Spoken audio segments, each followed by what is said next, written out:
గోవుల్లు తెల్లన గోపయ్య నల్లన గోధూళి ఎర్రన ఎందువలన గోవుల్లు తెల్లన గోపయ్య నల్లన గోధూళి ఎర్రన ఎందువలన గోధూళి ఎర్రన ఎందువలన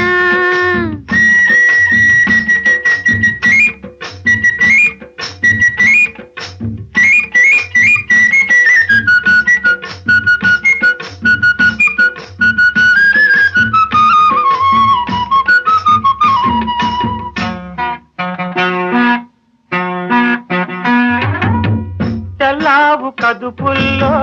కర్రావులుండవా ఎందుకుండవు కర్రావు కడుపున ఎర్రావు పుట్టదా